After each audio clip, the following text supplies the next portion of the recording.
அஸ்வினி பரணி கார்த்திகை ரோகிணி மிருகசீஷம் திருவாதிரை. சூர்யா 44 படம் இருக்குல்ல, ஒரு நாள்ல நாடிவாங்கிற சீன் நான் குறைஞ்ச ஒரு 30 தடவை கீழே விழுந்திருப்பேன். தடால் தடால் தடால்னு. 70 வயசுக்கு மேல நீங்க 30 தடவை விழுந்து மறுபடியும் வீட்டுக்கு கரெக்டா போய் சேரணும்னா கொஞ்சம் கஷ்டம்தான். வாழ்க்கையில தற்காப்போட வாழணுங்கிற அந்த ஒரு கன்சிடரேஷனுக்கு வந்ததே கிடையாது. பயமுறுத்தக்கூடிய விஷயம் என்ன அப்படிங்கிற ஒரு கேள்வி வரும்ல, என்ன எதுவுமே பயமுறுத்தாது. முதல் 8 படங்கள்ல நான் 8 விதத்துல செத்து போனேன். யாருமே சொல்ல முடியாது செத்தாலும் உனக்கு நடிப்பு வராதுன்னு சொல்லவே முடியாது. ஆதித்யா டிவி ரசிகர்களே, குறும்பு ரசிகர்களே, எல்லோருக்கும் வணக்கம். சிரித்தால் எனக்கும்ல இன்னைக்கு யாருன்னு கேட்டீங்கன்னா, இப்போ இந்த கேள்வி கரெக்டாக பதில் சொல்லுங்க. உங்க குரூப்ல சைல்டுஹுட்ல இருந்து கிளாஸ்மேட்னு ஒருத்தர் இருப்பார், பயங்கர க்ளோஸா இருப்பீங்க. கிளாஸ் முடிஞ்சு வெளியில போற லைஃப்லயும் ஒரு நல்ல கிளாஸ்மேட்டா இருந்து க்ளோஸ் மேட் ஆவார். திடீர்னு ஒரு நாள் உங்களை க்ளோஸ் பண்ற மேட் ஆயிடுவார். அந்த மாதிரி உங்களுக்கு எக்ஸ்பீரியன்ஸ் நிறைய இருந்திருக்கும் இல்லையா? அதை ஒரு சினிமாவில் ஒருத்தர் காமிச்சார். ஒருத்தர் என்னோட ஃபேவரட் ஃபிலிம் 1988 வந்தது. அதுல காமிச்சார், ஓஹோ வில்லனஸ்ன்றது இப்படி கூட பண்ண முடியுமான்ற மாதிரி. சத்தியமா நீங்க அவரை பார்க்குற வரைக்கும் நம்ப மாட்டீங்க. ஏன்னா அவர் பேர் சத்யா கிட்டி. வணக்கம் சத்யா கிட்டி அவர்களே. வணக்கம். இந்த சிரிப்பே எனக்கு பயமா இருக்கு. கிட்டி உள்ளுக்குள்ள வேற ஏதாவது அவருடைய பாஷா, உள்ளுக்குள்ள ஒரு பாஷா இருக்காரா அப்படின்ற ஒரு ஸ்மைல் பயங்கரமா இருக்கு. நாயகன்ல இங்க முடியெல்லாம் கொந்தி அந்த வழுக்க கெட்டப்ல வந்துட்டு 6 to 60 வரைக்கும் காமிச்சிட்டு, அதுக்கப்புறம் கம்ப்ளீட்டா மொட்டை அடிச்சுட்டு மீசா அண்ட் தாடி, அதுதான் வெஸ்ட் இண்டியன் விவியன் ரிச்சர்ட்ஸ் டைப்ல வந்து சத்யா. அதுக்கப்புறம் தாடியை ஃபுல்லா எடுத்துட்டு இப்படி வச்சுன்னு போலீஸ் சிபிஐ ஆபீசரா வருது சூரசம்ஹாரம். அந்த ஆர்டர் ஞாபகம் இருக்கு. நீங்க சொன்னது இந்த 3 படம் 2 படம் சொன்னீங்க. இந்த ஆர்டர் ஞாபகம் இருக்கு. இந்த மாதிரி ரூல்ஸ் மாறி மாறி பண்ணி இப்போ இது அவுட்ஸ்டாண்டிங்கா தெரியுது. உங்களோட கேரக்டர் டெரிஃபிக்கா தெரியுது இல்ல? இப்போ சப்போஸ் உங்களுக்கு கதையை சொல்லிட்டாங்க, சார் நீங்க வந்து பசுத்தோல் போர்த்திய புலி, அதை நீங்க நினச்சிட்டு நடின்னு சொன்னா, நீங்க அது பரவாயில்ல, நான் இருந்தா கூட நான் நல்லவனாவே நடிக்கிறேன்ட்டு மைண்ட்ல வச்சு நடிப்பீங்களா, இல்ல நான் கொஞ்சம் கண்ணில் கொஞ்சம் ஸ்கீமிங் தெரியணும் எல்லாத்தையும் நினைச்சு நடிப்பீங்களா? இல்ல, அதாவது இது நடிப்பினுடைய இலக்கணத்தையும் நீங்க கேட்குறீங்க அடிப்படையாக. என்னுடைய அனுபவம், என்னுடைய பழக்கம், என்னுடைய தன்மை என்னன்னு கேட்டிங்கன்னா, மனசுக்குள்ள அந்த கேரக்டருடைய பிஹேவியரை I will kind of conceive and I will leave that at that point of time. Okay அந்த மூமெண்ட்டில். ஓகே. ஆக இப்போ பசுத்தோல் போர்த்திய புலி அப்படின்னு நீங்கள் சொல்கிற அந்த டிஸ்கிரிப்ஷன் இருந்துன்னா, மனசுக்குள்ள அந்த தாட்டை அதை ஒரு டயலாகாகவே ப்ராசஸ் பண்ணுவேன். ஃபார் எக்ஸாம்பிள், நீங்கள் கமலை பயங்கரமாக யூஸ் பண்ணிட்டு அந்த கேரக்டர் சத்யா கேரக்டரை இன்னொருத்த சொல்லும் போது அவர் கிளம்பி டோர் கிட்ட போச்சுப்பா, சத்யாவுக்கு தான் என்ன சின்சியரிட்டி இப்படி திரும்பிங்க, அவர் அங்கே திரும்பி பார்ப்பார் நம்மள ஏதோ காம்ப்ளிமெண்ட் பண்ணுறாங்களேன்ட்டு. ஆமாம். ஸோ அதெல்லாம் அது கேட்குறேன். ஒரு விஷயம் வந்து நல்ல அற்புதமான டயலாக் ரைட்டர்ஸ் இருக்கும்பொழுது they are already giving you lead. ஆமாம் ஆமாம். அதுக்கு அடுத்தது நம்ம பொறுத்த வரைக்கும் அதை நம்ம கன்சீவ் பண்ணி அதை இன்டர்னலைஸ் பண்ணி அதாங்க டெலிவர் பண்ணுற அந்த விஷயம். ஓகே. அப்போ அந்த பாயிண்ட் ஆஃப் டைம் ஆஃப் பர்ஃபார்மன்ஸ்னு வரும்போது நிச்சயமாக அந்த இருந்திருக்கக்கூடிய இந்த கேரக்டருடைய behaviour and dialogue and outlook மைண்டில் கொண்டு வரும்போது பியூட்டிஃபுல். ஜூனியர் நாயகனுடைய அப்பாவை ஷூட் பண்ணுவாங்க, அது நீங்கள் தானே? அது ஆமாம், அதுதான். அதெல்லாம் சத்யா பார்த்தப்போ தான் எனக்கு தெரிஞ்சது. அதான் கிட்டி யூனியன் லீடருடைய ரோல். Union leader. ஆமாம். நாயகன் படத்தில் மணி சாருடைய அசோசியேட் டைரக்டராக இருக்கக்கூடிய முதல் பட வாய்ப்பாகவே வந்தது வாழ்க்கையில் ஒரு மிகப்பெரிய விஷயம். But you didn't get a big role in that. Very small role. ஆரம்பத்தில் மட்டும்தான் அது. அதாவது ரோலே நான் எதிர்பார்த்து போகவே இல்லை. ரோல் அப்படிங்கிறதெல்லாம் டிஃபைன் பண்ணவே இல்லை. இன்ஃபேக்ட் படம் ஆல்மோஸ்ட் கம்ப்ளீட்டாக முடிஞ்சதுக்கப்புறம் கைண்ட் ஆஃப் பேட்ச் ஒர்க் ஷூட்டிங்னு சொல்லக்கூடிய அளவுக்கு விட்டு போன சில விஷயங்களை அதை நாங்கள் வந்து அப்போ மகாபலிபுரம் ரோடில் அங்கே தான் நம்ம ஷூட் பண்ணோம். ஓகே. அந்த லொக்கேஷனில் சாண்ட் டியூன்ஸ் மாதிரிலாம் அப்போது அவ்வளோ கன்ஸ்ட்ரக்ஷன்லாம் அப்போ வரலையே அந்த இடத்துல. அன்றைக்கி காலையில் அங்கே போகும்பொழுது தான் Mani told me you're doing the father's character. I said what? I said you're doing the father's character அப்படின்னா எனக்கு அதில் சந்தோஷம்தான். இல்லை ஷூட் பண்ணோன்னு அப்பா அப்படின்னு இன்க்ரீஸ் ஆகினே போகலன்ட்டு அங்கேருந்து ஆரம்பிக்கும் பயம். அந்த ஒரு சீன் வருது இல்லை, கமலஹாசன் சொல்லுவார்ல, ஏழை குழந்தைக்கு ஏதோ ஆயிருக்கு, நீங்கள் எல்லாம் சரிஞ்சிக்கிட்டா இருந்தீங்க, வாங்குறோம் 4 ஆம்புலன்ஸ் வாங்குறோம், ஆம்புலன்ஸ் வாங்கி ஒன்றா நிறுத்துறோம், ஏழைங்க ஆம்புலன்ஸ் ஏழைங்களுக்கு தான், பணக்காரனுக்கு ஓடாது, என்ன ஐயரே ஒரு ஆம்புலன்ஸ் என்ன வேலை, அந்த சீன் இருக்கு. அதுக்கு முந்தைய சீனே 4 ஆம்புலன்ஸ் வந்துடும். இது வந்து எங்கள் குரூப்பில் பெரிய டாக். அது இவ்வளோ ப்ரில்லியன்ட் அவங்கெல்லாம் எப்படி மிஸ் பண்ணாங்க? அது மிஸ் பண்ணதா இல்லை அது எப்படி ஓரலுக்கு ஆச்சு? அது இது வந்து பல சாத்தியங்கள் இருக்கு, இன்க்ளூடிங் த எடிட்டிங் ரீபொசிஷனிங் கூட இருக்கலாம். ஓகே. பட் நீங்கள்லாம் அதை ஓவர் அண்ட் ஓவர் திருப்பி ஒரு போட்டு பார்ப்பீங்களா? அதை ஒரு 3-4 வாட்டி போவோம் அந்த ஃபுல் ஃபிலிம், இங்கே ஏதாவது மாதிரி மிஸ்டேக்ஸ் இருக்குன்னு பார்ப்பீங்களா? அதாவது அது என்னுடைய முதல் படம். ஸோ நான் அந்த அளவுக்கு பார்ட்டிசிபேஷன் போஸ்ட் எடிட்டிங் எல்லாம் எனக்கு இருந்ததா நினைவில்லை. ஓகே படத்துல அவுட் அண்ட் அவுட் வில்லன், வேலுநாயக்கர்ன்ற ஒரு வில்லன். ஆனா கடைசியில் அவருக்கு எதுவுமே ஆயிடக்கூடாதுன்னு மக்கள் ஃபீல் பண்றாங்கல்ல, ஒரு கெட்டவருக்கே எதுவும் ஆயிடக்கூடாதுன்னு. அது எப்படி ஸ்கிரீன் பிளேல வர விஷயமா இல்ல பேசிக் ஸ்டோரியில வர விஷயமா? பேசிக் ஸ்டோரி எகெயின் நம்ம அதை பார்க்க அந்த அந்த ஒரு கான்செப்ட்ல இருந்து வந்தது தானே. ஓகே, நான் பம்பாயில் பிறந்து வளர்ந்தனால இது நான் தைரியமாக சொல்ல முடியும். வரதாபாய் அப்படின்னாலே மக்களுக்கு முதல்ல ஒரு மதிப்பு மரியாதை. ஓகே, அதுக்கப்புறம் தான் ரெண்டாம் பட்சமாக வேறு என்ன தொழில் செய்தார் அப்படிங்கிற இந்த கேள்வி. அதே போல் வரதராஜ முதலியார், ஹாஜி மஸ்தான் அப்படின்னு சொல்லக்கூடிய அவங்களுக்கெல்லாம் தெர் வாஸ் ஒரு சோஷியல் ஸ்டாண்டிங். சமுதாயத்தில் வந்து இவங்க நல்லவங்க, தப்பு வேலை பண்ணாலும் அவங்க நல்லவங்க அப்படிங்கிற மாதிரி அந்த ஒரு ஃபீலிங் இருந்தது. ஆக நான் செய்யும் அந்த வழிமுறை எதுவாக இருந்தாலும் அதனுடைய பலன் போய் சேர வேண்டியது மக்களுக்குன்னு நினைக்கக்கூடிய அந்த தன்மை, அந்த ரெப்புடேஷன் இருந்தது. ஓகே, இது இந்த கமல் சைடு. இந்த கமிங் டு ரஜினி, பாஷாவில் நீங்க போலீஸா? ஆமா, பாஷாவில் அது வந்து சுரேஷ் கிருஷ்ணா திடீர்னு கூப்பிட்டதா இல்ல ஃபிக்ஸ்? அது எப்படி? இல்ல, அது பாஷா பிளான் பண்ணும்போது they called me as a matter of fact கூப்பிட்டாங்க. ஓகே, அண்ட் மேட்டர் ஆஃப் ஃபேக்டாக நான் அதை அக்செப்ட் பண்ணேன். எனக்கு போலீஸ் ரோல் பண்ணுறது தான் ரொம்ப பிடிக்கும். தளபதியிலும் கொடுத்துருந்தாரு. நான் ஒரு அட்லீஸ்ட் ஐ திங்க் ஒரு 8-10 போலீஸ் ரோல்ஸ் பண்ணியிருக்கேன், எல்லா லாங்குவேஜ்லையும் பண்ணியிருக்கேன். ஸோ இது ஏன் இப்போ அவர் ஃபர்ஸ்ட் ஸ்டார்ட் பண்ணது போலீஸ் ரோல் உங்களுக்கு மணி தான் பண்ணாரா? எது தளபதியில் ரைட் இன் த பிகினிங் அது எனக்கு டிசைட் அது ஓகே கன்சீவ் பண்ணியிருந்தார் அவர். பட் உங்களுடைய கேரக்டர் இம்பார்ட்டண்ட்டாக வரும்னு தோணுச்சு அவங்களுக்கு அந்த டுவர்ட்ஸ் த கிளைமேக்ஸ் வருதுல அவர் நேப் பண்ண போகிற ஸ்டேஜில்? கதையுடைய அந்த தளபதியுடைய கதையை கேட்கும் பொழுது and I also worked along with Mani. Okay. Official associate director கிடையாது, அதை போல ஒர்க் பண்ணேன். Okay. The scripting of the drafting of the scenes அந்த மாதிரி plus everything that I did for Nayakan I also did for Thalapathy.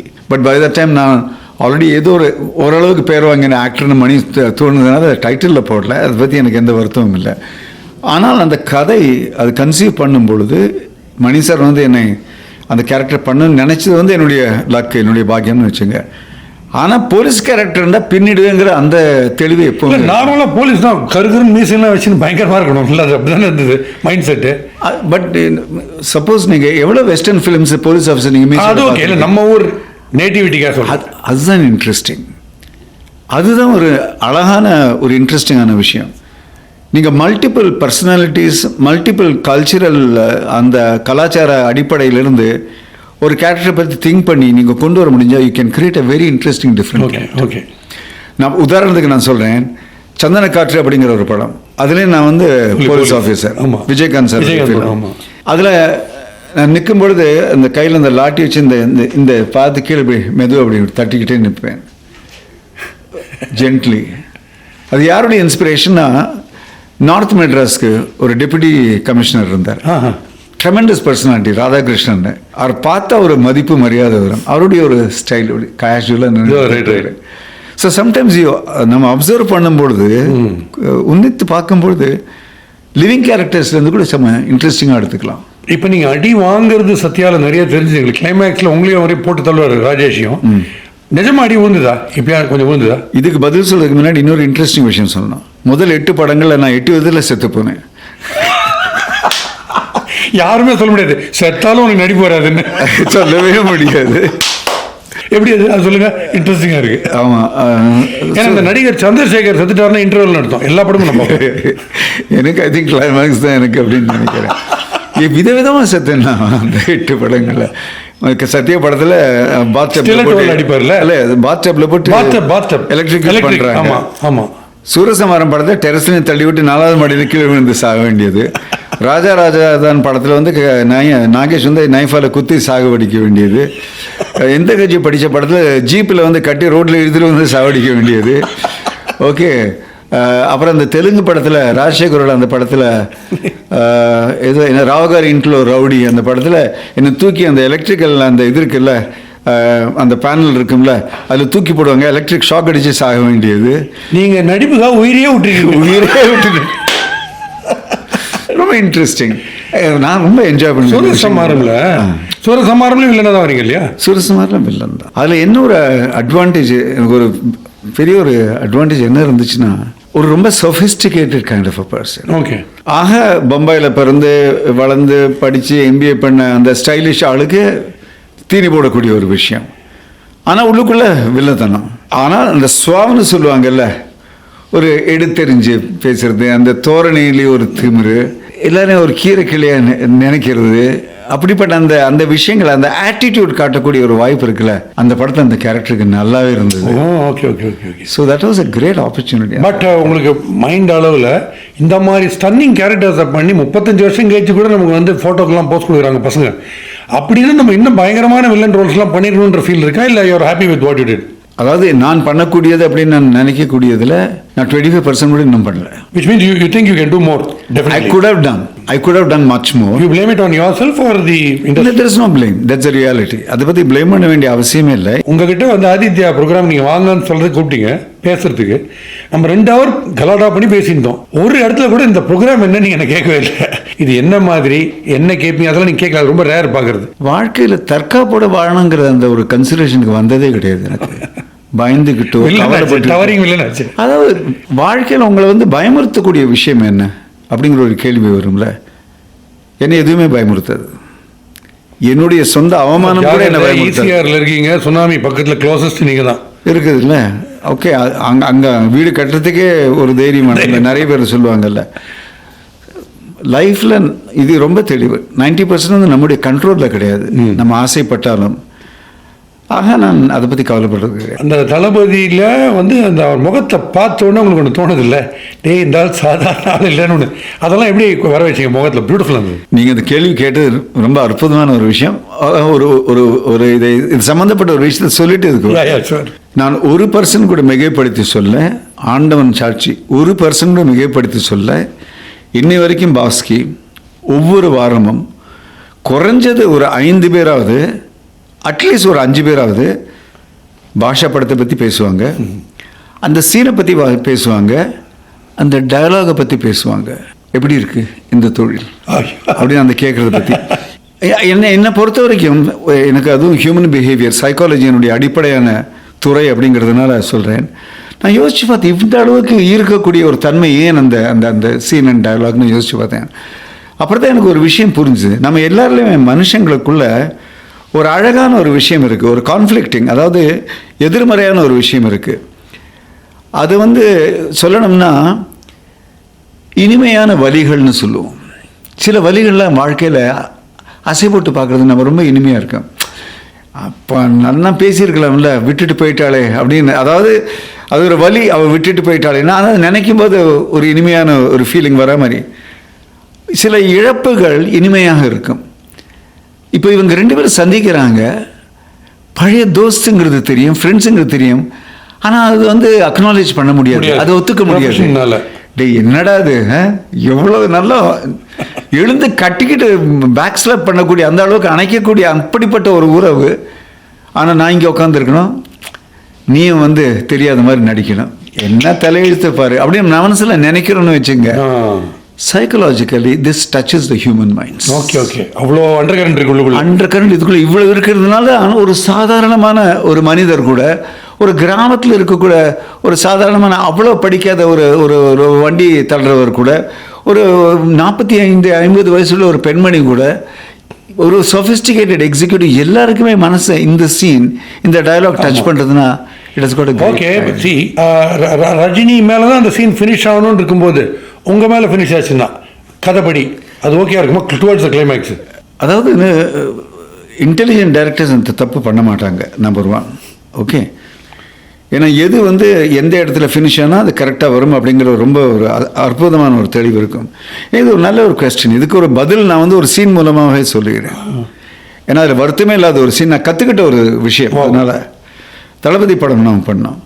இந்த தளபதி படத்தில் நீங்கள் சாராம்சமாக பார்க்க போனீங்கன்னா, ஒரு ஊரில் வந்து இவ்வளோ பேர் குண்டாயிசம் பண்ணிகிட்ருக்காங்க. ஒரு ஒரு டிஎஸ்பிக்கு அவங்கள பின்னி எடுக்கணுங்கிற ஒரு ஆசை, வாய்ப்பே கிடைக்கிறதில்ல, யாருமே விட்னஸ் கிடைக்கிறதில்ல. ஒரு கலெக்டர் வர்றாரு, அவர் ரொம்ப தெளிவாக இருந்து இறங்குறாரு. ஆனால் அந்த கலெக்டர் வந்து அந்த ஹெட்டுடைய அந்த குரூப்புடைய ஹெட்டுடைய சகோதரர். ஆனால் அந்த டிஎஸ்பிக்கு இதுதான் ஒரு வாய்ப்பு அப்படிங்கிறதும் தெரியுது, ஏன்னா ஒரு நல்ல ஒரு கலெக்டர் அப்படிங்கிறதுனால. அப்போ இதை ட்ராப் பண்ணோம்ல, அந்த ட்ராப்பிங்காக அதில் தான் நம்ம அமரீஷ் பூரியுடைய அந்த ஒரு ஒரு திட்டம் போட்டு கரெக்ட் பண்ணிடுறோம். அப்போ ஒரு சீன் வருது, கலெக்டருக்கு தெரியும் இது நமக்கு வந்து தெரிஞ்சவன் அப்படின்னு, நம்முடைய சகோதரன் அப்படிங்கிறது. இப்போ வந்து இந்த டிஎஸ்பிக்கு பெரிய ஒரு ஆர்வம், நீ இப்போ என்ன பண்ண போகிற, என்னத்தை கிழிக்க போகிற அப்படிங்கிற மாதிரி. அந்த சீன் வரும்பொழுது எங்கள் 2 பேருக்குள்ள சாட்சிகளுக்கு ஏற்பாடு செஞ்சிருச்சு, அரெஸ்ட் பண்ணலாம், ஓகே நிச்சயமாக அப்படிங்கிற சொல்லும்பொழுது இந்த கலெக்டர் என்ன டிசிஷன் கொடுக்குறாரு அப்படிங்கிறத அவர் முகத்தில் ஒரு தெனாவட்டோடு பார்க்க. ஆமாம் ஆமாம்.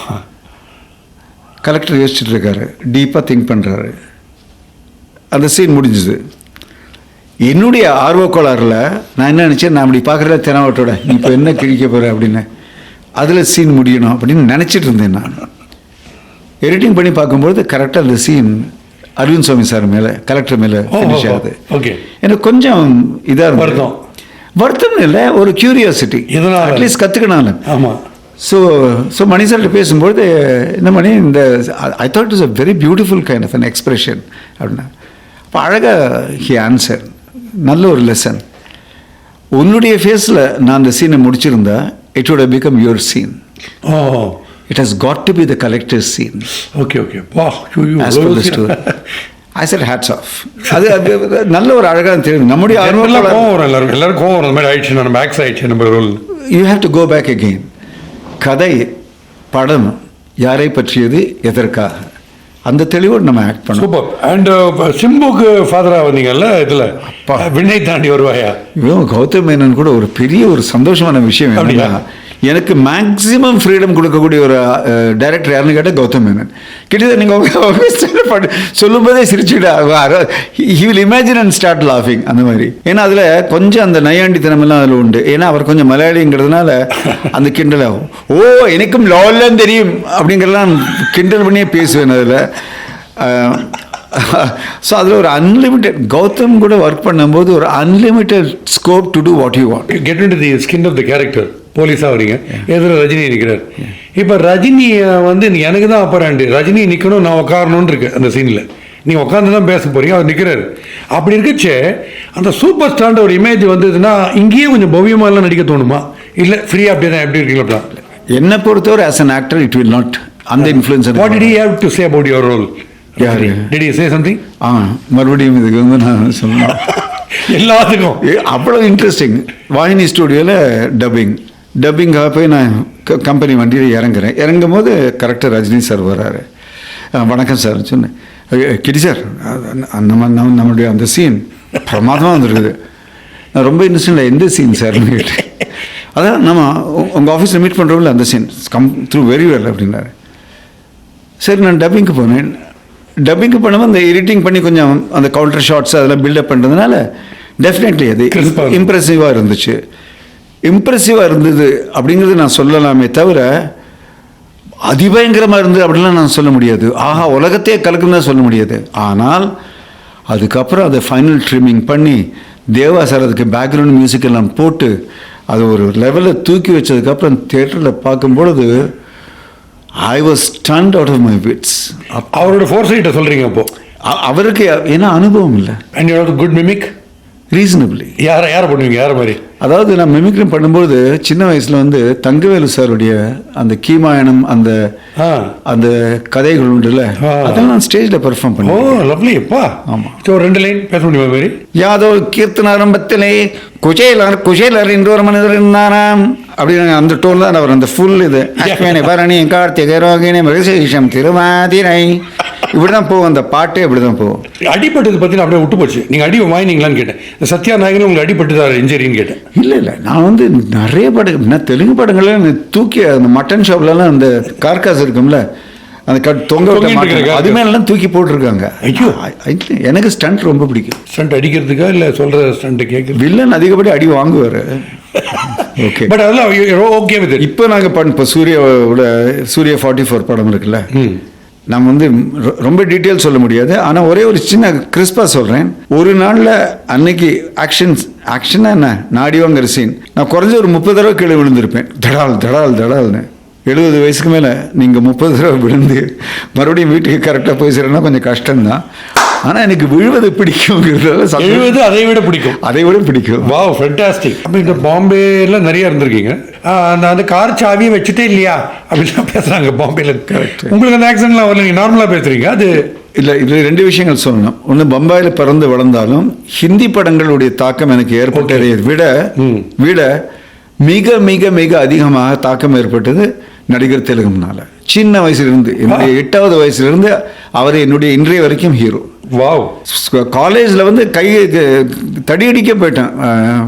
ரொம்ப நல்ல க்ளோஸ் ஃப்ரெண்டு திலீப் குமார் தான் கிரேட் ஆக்டர்னு சொன்னான். அவனை அடிக்க போயிட்டேன். அப்புறம் கோபம் வந்து அவன்கிட்ட கேட்டு, நீ பார்த்துருக்கேன் எங்கள் சிவாஜி சாருடைய படம் பார்த்து நடிகர் திலகம், பார்க்காம பேசாதே அப்படின்னு அடிக்கவே போயிட்டேன்.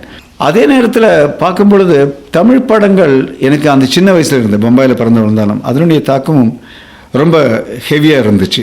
2வது மிக ஒரு சந்தோஷமான விஷயம் என்னன்னா, பம்பாயில் பிறந்து விழுந்தாலும் நான் என்னுடைய ஆரம்ப கல்வியெல்லாம் மீடியம் ஆஃப் இன்ஸ்ட்ரக்ஷன் எங்களுக்கு தமிழ் தான். ஸோ தமிழ் மேலே இந்த பற்று, இந்த மையல், இந்த ஈடுபாடு அப்படிங்கிறது என்னுடைய லக்ஷ்மி டீச்சர் அவங்களுக்கு தான், அவங்களுடைய அந்த ஆசீர்வாதம் தான். So fantastic. And I had a beautiful time with you. And it's always whether it is off the camera or before the camera, பெரிய டிலைட் உங்கள்கிட்ட பேசி. எல்லா கேள்விக்கும் ஒரு ஸ்டோரியே வருது எனக்கு. அது வந்து ரொம்ப கொடுத்து வச்சிருக்கணும். Kitty still the talk of the city அப்படின்னு ரொம்ப சூப்பராக அப்ரூவ் பண்ணீங்க. அண்ட் இது ஆல்சோ விட்டிங்கிறது ரொம்ப தெரிஞ்சது, எனக்கு ரொம்ப சந்தோஷம். And anything you want you feel like saying you can say definitely. அதாவது பலவிதமான சோஷியல் சர்வீஸ்னு இருக்குல்ல, சமுதாயத்துக்கு சேவை செய்வது அப்படிங்கிறது அதுக்கு ஒரு அடையாளம் இருக்குது. ஏழைகளுக்கு சேவை செய்வது, அல்லது துயரமாக இருக்கிறவங்களுக்கு சேவை செய்வது, வீடு இழந்தவர்களை சேவை செய்வது, பாதிக்கப்பட்டவர்களுக்கு அப்படின்னு. பொதுவாக மனித குலத்திற்கு சேவை செய்வதுங்கிறது பாஸ்கி நீங்கள் செய்கிறது தான். Wow, super, great. மனிதர்களை வாழ்க்கையை பார்த்து, அனுபவங்களை பார்த்து, அதை கடந்து மனசார சிரிக்க வைக்கிறீங்கல்ல, I think this is the greatest social service. I want to appreciate and thank you. Great, thank you. Padmashri மாதிரி பத்மஸ்ரீ அப்படின்னு ஒரு அவார்டு இருந்தா கிட்டி சொன்னது ஒரு பெரிய அவார்டாக நான் எடுத்துக்கிறேன். Thank you so much. We had a fabulous time. And எனக்கு திருப்பி நீங்கள் சத்யா மாதிரி ஒரு ரோல் ஒன்று கண்டிப்பாகவே பண்ணணும். Looking forward to it. Great wishes. Thank you. நீங்கள் சொன்ன இந்த விஷயத்தை பல டைரக்டர்ஸ், ப்ரொடியூசர்ஸ் பார்ப்பாங்க அப்படிங்கிறத நான் வந்து எதிர்பார்க்குறேன். அப்படி பார்த்துட்டு ஒரு ரோல் வந்துச்சுன்னா கலக்குவோம். Great, fantastic. ஸோ குறும்பு ரசிகர்கள் எல்லோரும் வித்தியாசமான ஒரு இன்டர்பிரிட்டேஷன் ஆஃப் மிஸ்டர் கிட்டி இல்லை, வர்சடைல் மேன். ரியல் லைஃப்லேயே தசாவதாரம் அவர். அவ்வளோ பண்ணதை ஜாலியாக நீங்கள் என்ஜாய் பண்ணியிருப்பீங்க. அடுத்த எபிசோடில் யார் வராங்க இன்ட்ரெஸ்டிங்காக வெயிட் பண்ணிட்டு இருங்க. மறுபடியும் சந்திக்கிறோம் with lot of loves on your favourite Sirithale இனிக்கும்.